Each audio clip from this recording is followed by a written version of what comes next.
اور حضور نبی کریم رؤوف الرحیم ہادی شجاع صلی اللہ علیہ وسلم آپ کی پاک بارگاہ میں ہدیہ درود و سلام عرض کرنے کے بعد آگے ہو تو یہ بنا دیتا ہے۔ انتہائی معزز محترم حاضرین سامعین، اللہ تعالیٰ کے فضل و کرم سے ہم سب کو جمعۃ المبارک کے ان بابرکت لمحات میں مسجد میں بیان سماعت کرنے کی سعادت حاصل ہو رہی ہے۔ رب ذوالجلال ہم سب کی حاضری اپنی پاک بارگاہ میں قبول فرمائے۔ اللہ تعالیٰ جل شانہ ہمیں قرآن و سنت کا عظیم پیغام سن کے اس پہ عمل کی توفیق عطا فرمائے۔ آمین۔ اللہ تعالیٰ جل شانہ ہمارے سینوں کو روشن فرمائے اور ہماری قبر اور حشر کی منزلوں کو بہتر فرمائے۔ قرآن مجید قرآن رشید سے جو آیہ کریمہ میں نے تلاوت کی، یہ ایک اہم موضوع اس میں بیان کیا گیا ہے اور اس کو انشاءاللہ تعالیٰ ابھی ہم سماعت کریں گے۔ تو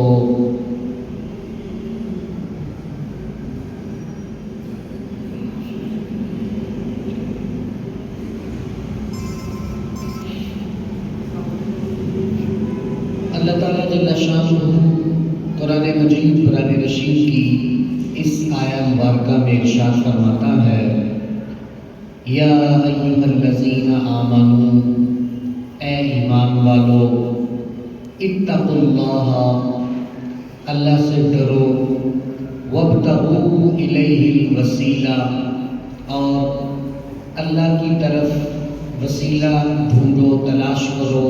کوشش کرو۔ تو اس آیت مبارکہ میں اللہ تعالیٰ نے پیارے نبی صلی اللہ علیہ وسلم کی امت کو بہت خوبصورت انداز میں خطاب کیا۔ اللہ تعالیٰ ارشاد فرماتا ہے، یا ایھا الذین آمنوا، اے ایمان والو۔ یہ جو ایمان والا اللہ تعالیٰ پیارے نبی علیہ السلام کی امت کو فرما رہا ہے، تو یہ اصل میں مومن اس کا اپنا نام ہے۔ جب اللہ تعالیٰ قرآن مجید میں اپنے ناموں کو بیان فرماتا ہے تو اس طرح ارشاد فرماتا ہے، المؤمن المہیمن۔ تو مومن یہ لفظ اللہ تعالیٰ نے اپنے لیے قرآن مجید میں ذکر کیا، اور جو نام اللہ تعالیٰ نے اپنا رکھا اور اپنا بیان کیا، وہی نام اللہ نے اپنے پیارے نبی صلی اللہ علیہ وسلم کی امت کو عطا فرما دیا۔ خود ذاتی نام اس کا مومن ہے، اور جب اپنے پیارے نبی صلی اللہ علیہ وسلم کی امت کو خطاب کیا تو اسی نام سے کیا، یا ایھا الذین آمنوا، اے ایمان والو۔ حضرت عبداللہ بن عباس رضی اللہ تعالیٰ عنہ آپ فرماتے ہیں، پہلی آسمانی کتابوں میں جب اللہ تعالیٰ یہودیوں سے خطاب کرتا تھا تو اللہ تعالیٰ نے کبھی بھی ان کو یا ایھا الذین آمنوا نہیں فرمایا، بلکہ پہلی آسمانی کتابوں میں جب اللہ تعالیٰ نے ان سے خطاب کیا تو ان کو فرمایا، یا ایھا المساکین۔ ان کو مسکین لوگ کہہ کے اللہ تعالیٰ نے خطاب کیا، لیکن حضور علیہ الصلوۃ والسلام کی امت سے اس قدر شفقت اور محبت فرمائی کہ کم و بیش قرآن مجید میں 88 مرتبہ اللہ تعالیٰ نے یا ایھا الذین آمنوا کہہ کے حضور علیہ السلام کی امت سے خطاب فرمایا ہے۔ پچھلی امتوں میں سے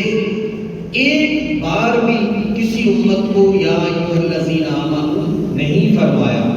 اور پیارے نبی صلی اللہ علیہ وسلم کی امت کو اللہ تعالیٰ نے اس قدر بار بار ذکر کیا کہ 88 مرتبہ آیات قرآنی اس میں یہ ذکر موجود ہے کہ جو اللہ تعالیٰ فرما رہا یا ایھا الذین آمنوا یا ایھا الذین آمنوا،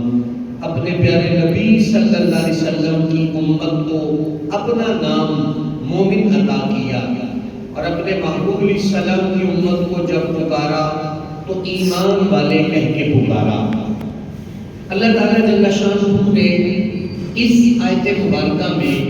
ایک اہم چیز کو ذکر کیا، اور وہ چیز ہے وسیلہ، کہ اللہ اور اس کے بندوں کے درمیان کچھ ذاتیں ایسی ہیں جن کو اللہ تعالیٰ نے وسیلہ قرار دیا اور جن کو اللہ تعالیٰ نے وسیلہ بنایا ہے۔ اللہ تعالیٰ جل شانہ جب بھی عطا فرماتا ہے اپنی ان خاص ہستیوں کو عطا کرتا ہے تو پھر وہ ہستیاں آگے امت میں تقسیم کرتی ہیں۔ ہمارے پیارے نبی صلی اللہ علیہ وسلم نے فرمایا، یہ حدیث شریف بخاری شریف میں ہے، واللہ یعطی وانما انا قاسم، اللہ تعالیٰ عطا کرنے والا ہے اور میں تقسیم کرنے والا ہوں۔ دیتا میرا رب ہے، عطا وہ کرتا ہے، اور تقسیم کرنے کی ڈیوٹی، بانٹنے کی ڈیوٹی میری ہے۔ تو اللہ تعالیٰ جس کو جو بھی عطا فرماتا ہے اپنے پیارے حبیب صلی اللہ علیہ وسلم کے وسیلہ سے عطا فرماتا ہے۔ اللہ تعالیٰ اپنے محبوب علیہ السلام کے وسیلہ سے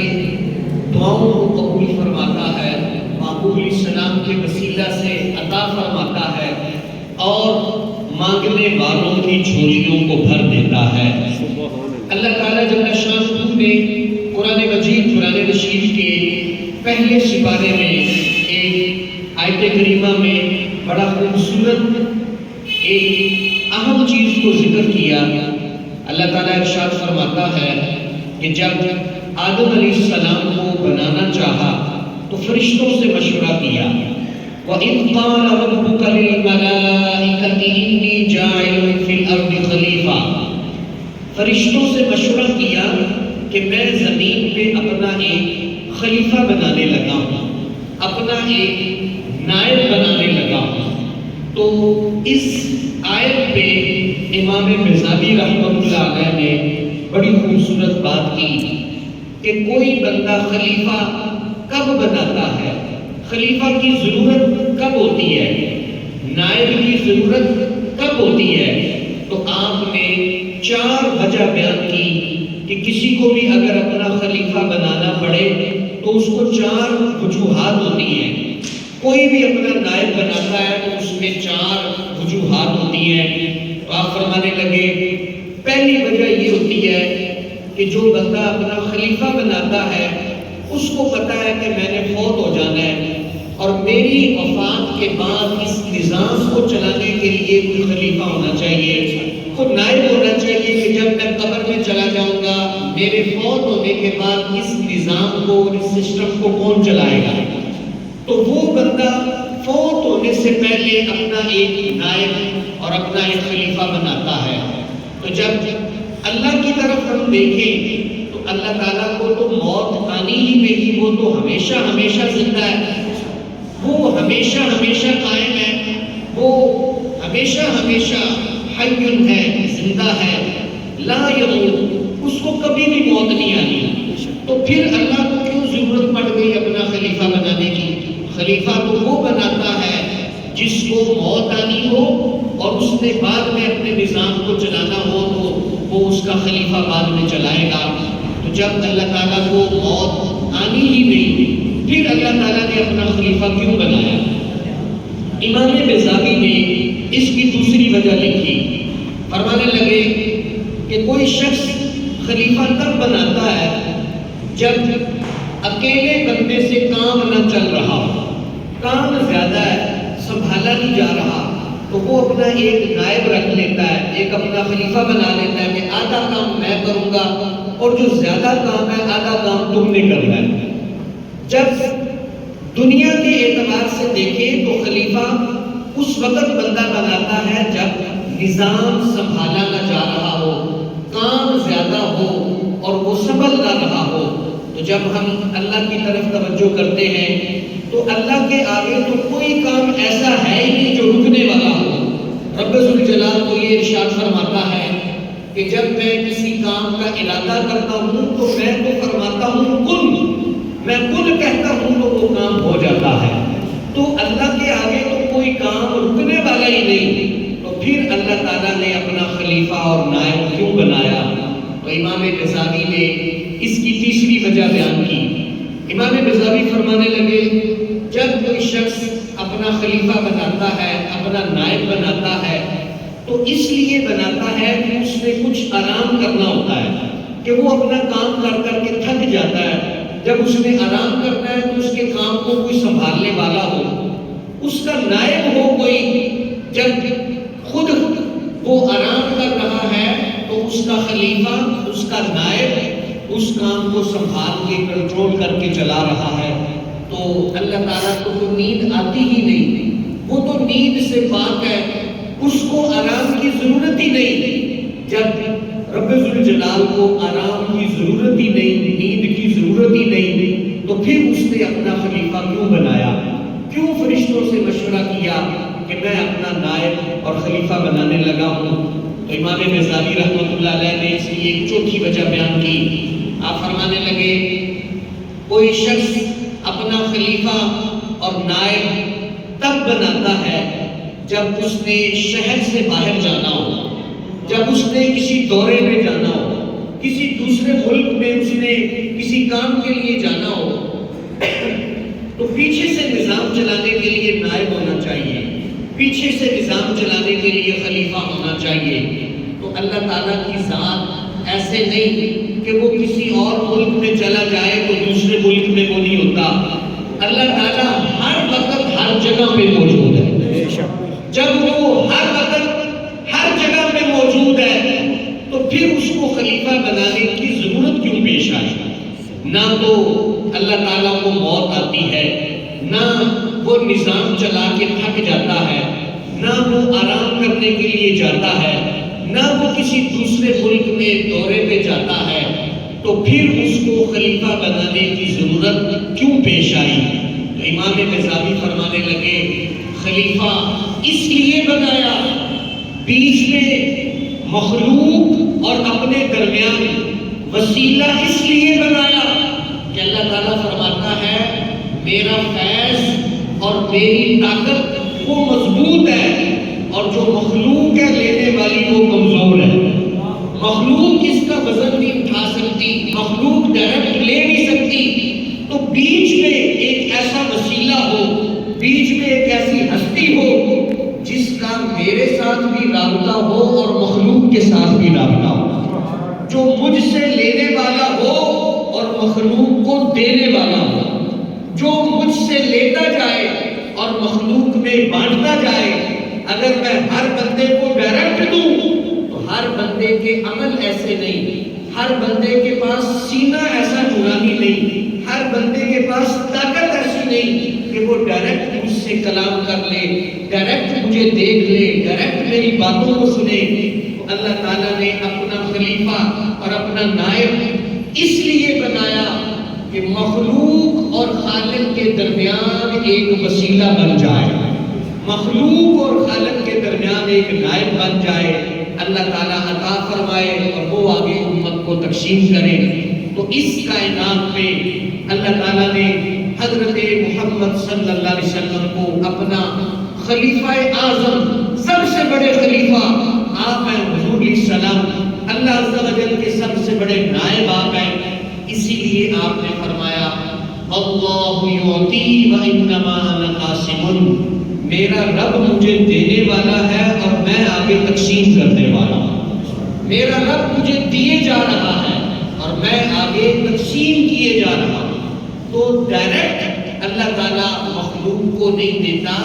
بیچ میں اللہ نے اپنے نبی کو وسیلہ رکھا، بیچ میں اللہ تعالیٰ نے ایسی ہستیوں کو وسیلہ رکھا کہ جو اللہ سے لیتی ہیں اور آگے امت کو دیتی ہیں، اللہ تعالیٰ انہیں عطا کرتا ہے اور وہ امت میں تقسیم کرتی ہیں۔ یہ 14 صدیوں سے امت کا عقیدہ چلتا آ رہا تھا، اور قرآن کا بھی یہی پیغام ہے، حدیث کا بھی یہی پیغام ہے کہ اللہ اللہ عطا کرتا ہے، نبی آگے تقسیم کرتے ہیں، اور جن کو جو ملتا ہے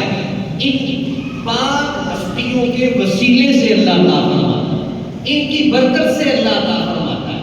جیسے ہمارے پیارے نبی صلی اللہ علیہ وسلم کی آمد سے ہمیں قرآن مجید ملا، آپ کی آمد سے ہمیں رمضان ملا، آپ کی آمد سے لیلۃ القدر، وہ جتنی برکت والی راتیں ہیں وہ ساری اللہ تعالیٰ نے اپنے محبوب صلی اللہ علیہ وسلم کے وسیلے سے عطا فرمائیں۔ آج جہاں پہ بہت سارے امت کو فتنے درپیش ہیں، تو وہیں پہ ایک ایسا فتنہ بھی رونما ہوا جس نے کہا کہ کسی نبی سے لینے کی ضرورت نہیں، کسی نبی کے وسیلے کی ضرورت نہیں، کسی نبی کے بیچ میں حاجت نہیں، جو لینا ہے ڈائریکٹ لو، جو مانگنا ہے ڈائریکٹ مانگو۔ اللہ تعالیٰ قرآن مجید قرآن رشید میں فرما رہا ہے، یا ایھا الذین آمنوا اتقوا اللہ وابتغوا الیہ الوسیلہ، کہ تمہارے اندر ایسی طاقت ہی نہیں کہ ڈائریکٹ تم حاصل کر سکو، تمہیں جو کچھ ملنا ہے تمہیں میرے پیارے حبیب صلی اللہ علیہ وسلم کے در سے ملنا ہے۔ میں جو تمہیں نوازوں گا، جو تمہیں دوں گا، تو میں تمہیں اپنے پیارے حبیب صلی اللہ علیہ وسلم کے صدقے اور وسیلے سے عطا فرماؤں گا۔ ہمارے پیارے نبی صلی اللہ علیہ وسلم، آپ کا خوبصورت انداز، یہ حدیث شریف موجم نے، امام موجم نے اس کو کبیر کے اندر بات کیا، موجم کبیر کے اندر موجود ہے۔ جب حضرت علی رضی اللہ تعالیٰ عنہ کی امی جان کا وصال ہوا، جن کا نام ہے حضرت فاطمہ بنت اسد، ایک ہمارے پیارے محبوب علیہ السلام کی بیٹی ہے صاحبزادی، وہ فاطمہ بنت محمد ہیں صلی اللہ علیہ وسلم۔ یہ فاطمہ بنت اسد جو حضرت علی رضی اللہ تعالیٰ عنہ کی امی جان ہے، حضرت علی رضی اللہ تعالیٰ عنہ کی امی جان کا نام حضرت فاطمہ بنت اسد۔ لما ماتت فاطمہ بن اسد بن ہاشم، جس وقت حضرت فاطمہ بنت اسد کا انتقال ہوا تو ہمارے پیارے نبی صلی اللہ علیہ وسلم کو خبر ملی، تو آپ تشریف لے آئے۔ تو آپ نے تشریف لا کے کیا کیا، آپ حضرت فاطمہ کے سر کے قریب بیٹھ گئے اور آپ نے فرمایا، یا امی کنت امی بعد امی، کہ آپ کا مقام میری ماں جیسا ہے، اور میری ماں کے بعد دوسرا ماں والا پیار آپ نے مجھے دیا ہے، مجھے اپنی ماں والا پیار آپ سے ملا ہے، میری ماں کے بعد جو دوسری ماں ہے وہ آپ ہیں۔ اور پھر آقا کریم صلی اللہ علیہ وسلم نے خلع رسول اللہ صلی اللہ علیہ وسلم قمیصہ، اپنی قمیض مبارک اتار کے ان کو کفن کے لیے پیش کی کہ کفن ان کو میری قمیض کے اندر دیا جائے۔ اور پھر آقا کریم صلی اللہ علیہ وسلم نے کیا خوبصورت دعا مانگی، وہاں پہ کھڑے ہوں گے آپ فرمانے لگے، قال اللہ والذی یحیی و یمیت، اے میرے اللہ اور وہ رب جو زندہ ہے ہمیشہ ہمیشہ اور جس کو کبھی موت نہیں آنی، اغفر لی امی، اے اللہ میری والدہ کی بخشش فرما،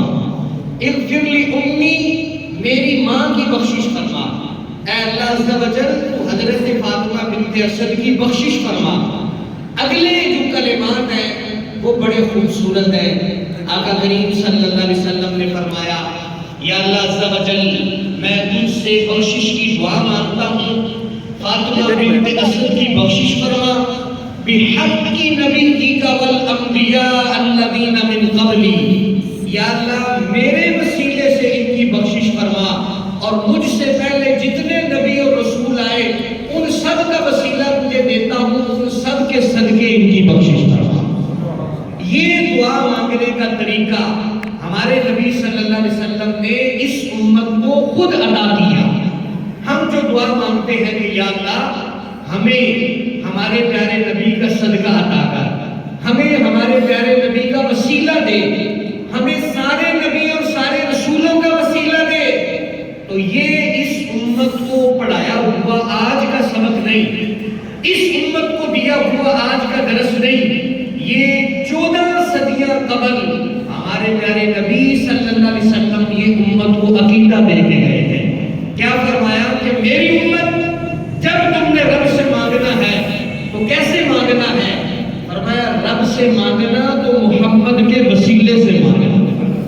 رب سے مانگنا تو میرا وسیلہ لے کے مانگو۔ اور صرف آقا کریم صلی اللہ علیہ وسلم نے اپنا وسیلہ نہیں دیا، بلکہ یہ عرض کی کہ یا اللہ سارے نبیوں کے وسیلے سے، سارے رسل عظام کے وسیلے سے، تو اگر وسیلہ کے ساتھ کسی کے ذریعے دعا مانگنا حرام ہوتا، گناہ ہوتا، شرک ہوتا، تو ہمارے پیارے نبی صلی اللہ علیہ وسلم اس عمل کو کبھی بھی نہ کرتے۔ نعرے تکبیر، نعرے رسالت، نعرے حیدری، میلاد مصطفیٰ، عظمت مصطفیٰ، مدینہ شریف۔ ہمارے پیارے نبی صلی اللہ علیہ وسلم نے امت کو مانگنے کا طریقہ بتایا کہ تم نے جب رب سے مانگنا ہے تو کیسے مانگنا ہے، تمہیں جب اللہ عطا کرے گا تو کیسے دے گا؟ فرمایا مانگنا تو میرے وسیلے کے ساتھ، میرے ذریعے مانگنا، پھر اللہ تعالیٰ جل شانہ تمہیں ڈھیروں عطا فرمائے گا۔ اور یہ دعا کے اوپر امت کا اجماع ہے، ہمارے پیارے نبی علیہ السلام کا فرمان ہے کہ بندہ جب مانگتا ہے تو وہ دعا کبھی بھی خالی نہیں جاتی، جب بھی مانگو اللہ تعالیٰ سے تو وہ ملتا ضرور ہے، چاہے فی الفور ملے، چاہے کچھ وقت کے بعد ملے، یا چاہے اللہ تعالیٰ بعد از قیامت عطا فرما دے، دعا کبھی بھی خالی نہیں جاتی۔ ہمارے پیارے نبی صلی اللہ علیہ وسلم نے جہاں پہ امت کو عبادت کا طریقہ، رمضان کا طریقہ، شعبان رجب کے فضائل،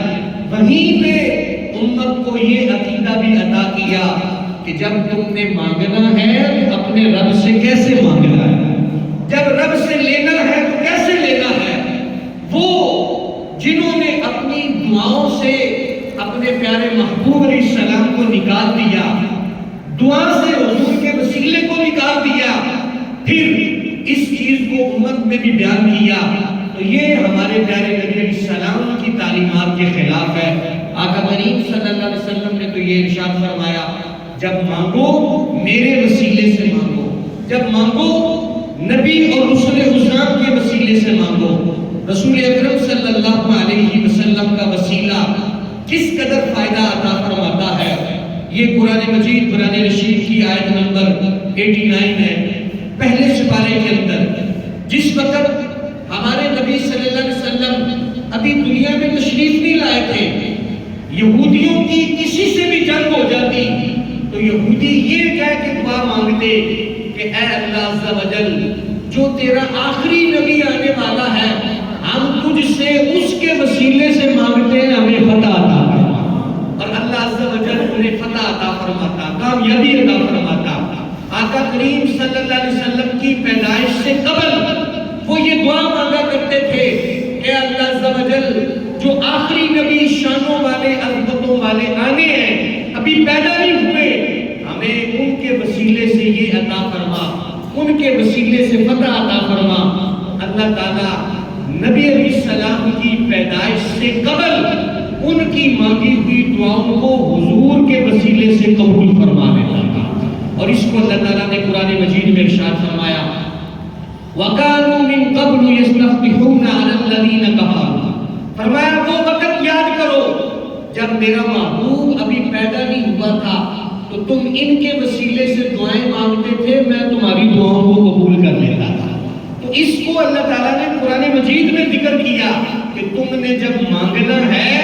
تو مجھ سے میرے محبوب کے وسیلے سے مانگو۔ اگر حضور کے وسیلے سے مانگنا شرک ہوتا، حرام ہوتا، گناہ ہوتا، اللہ تعالیٰ اس چیز کو ذکر نہ فرماتا۔ تو اللہ تعالیٰ کا یہ ذکر کرنا، یہ وہ قبائل جو بنو قریظہ اور بنو نذیر ہیں، یہ جب بھی جنگیں لگتے اوس اور خزرج کے ساتھ تو ان جنگوں کے موقع کے اوپر یہ دعائیں مانگتے کہ اے اللہ عز و جل وہ جو آخری نبی آنا ہے ہمیں وسیلے سے، اس کی برکت سے ہمیں کامیابی عطا فرما۔ اس کو اللہ تعالیٰ نے قرآن مجید میں بھی بیان کیا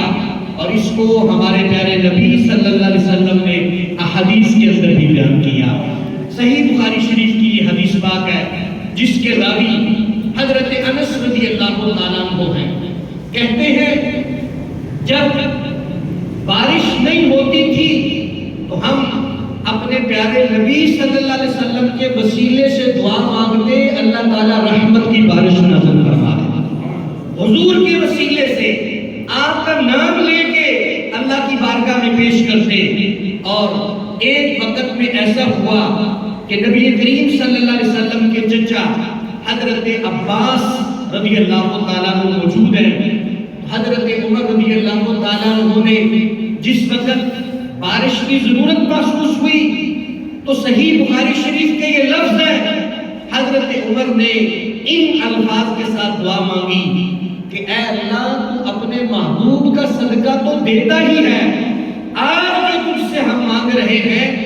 آج ہم تجھ سے حضور کے چچا کا وسیلہ مانگ رہے ہیں۔ حضور علیہ السلام کے چچا حضرت عباس کے وسیلے سے یا اللہ تجھ سے مانگ رہے ہیں۔ حضرت عمر سے بڑا توحید کا سبق کس میں پڑا ہوگا؟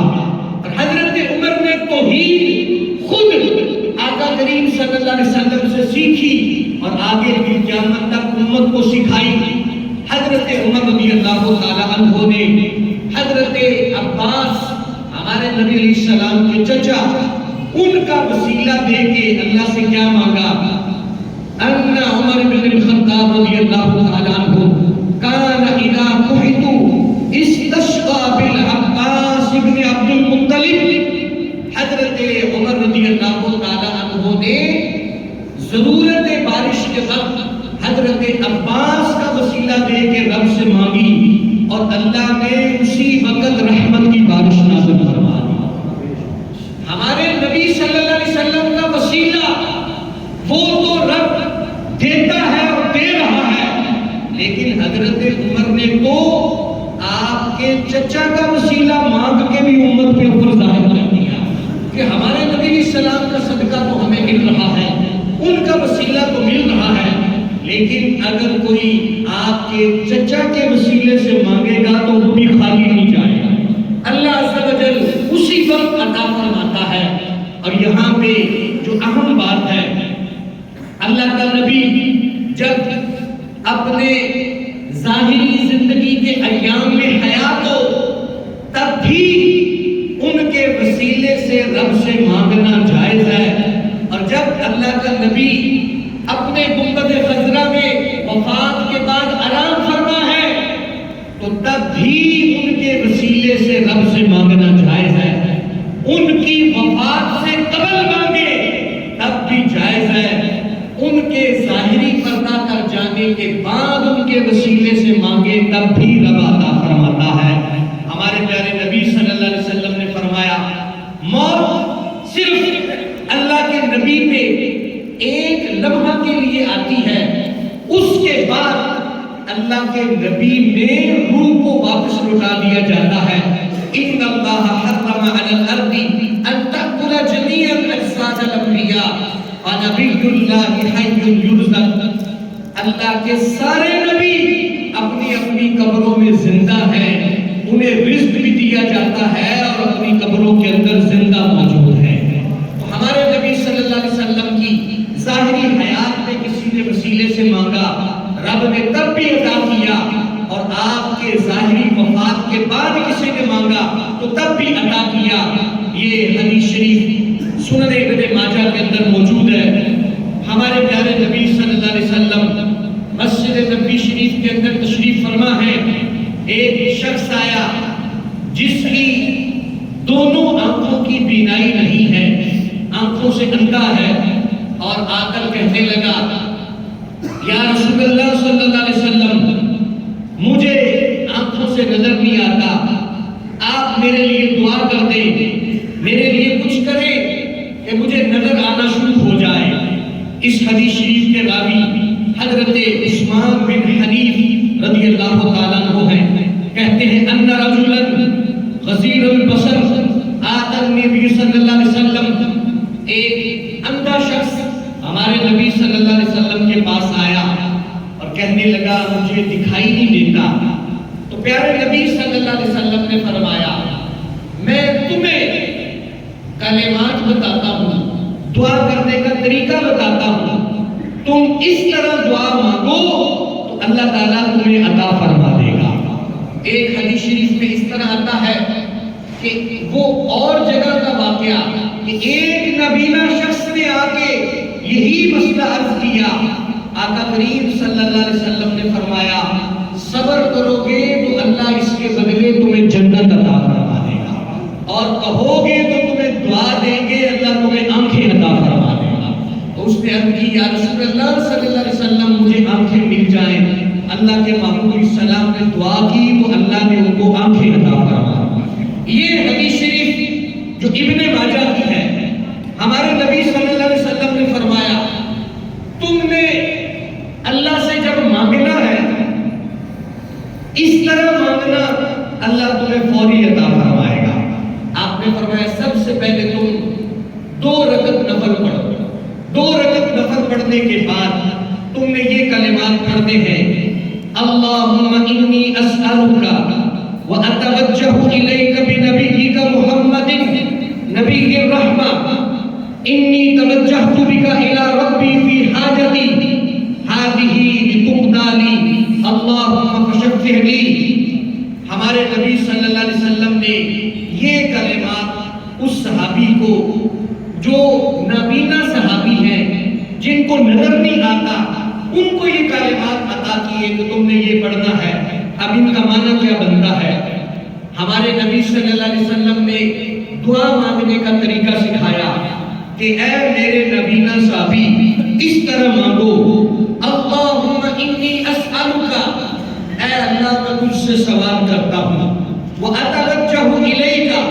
اے اللہ میں تیری طرف متوجہ ہوں، میں تیری طرف توجہ کیے ہوئے ہوں، بنبیک محمد نبی الرحمہ، تیرے محبوب حضرت محمد کے وسیلے کے ساتھ. اے اللہ میں تجھ سے ڈائریکٹ اپنے لیے نہیں مانگ رہا، میں مانگ رہا ہوں تیرے محبوب محمد کے وسیلے سے. بنبی کا محمد، تیرے نبی محمد کا وسیلہ. وہ کیسے نبی ہیں؟ نبی الرحمہ، وہ رحمت والے نبی ہیں. اور پھر فرمایا تم نے یہ کہنا ہے انی توجہت بک، اے اللہ کے حبیب حضرت محمد صلی اللہ علیہ وسلم میں آپ کے وسیلے سے آپ کی سفارش سے اللہ کی بارگاہ میں دعا مانگ رہا ہوں. صحابہ کرام علیہ رضوان کہتے ہیں ہم اس مجلس میں موجود تھے. وہ بندہ جس کو نبی علیہ السلام نے یہ کلمات بتائے، یہ دعا کا طریقہ سکھایا، کہتے ہیں ابھی اس نے 2 رکعت پڑھی، دعا مانگی،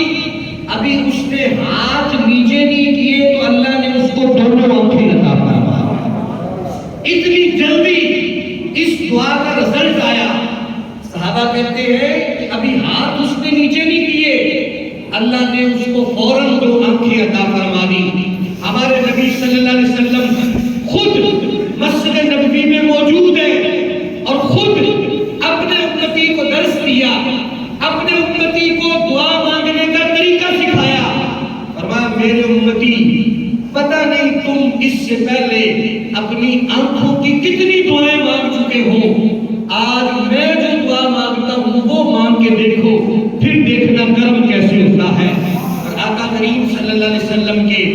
بتائے ہوئے کلمات جیسے ہی اس نے اپنی زبان سے ادا کیے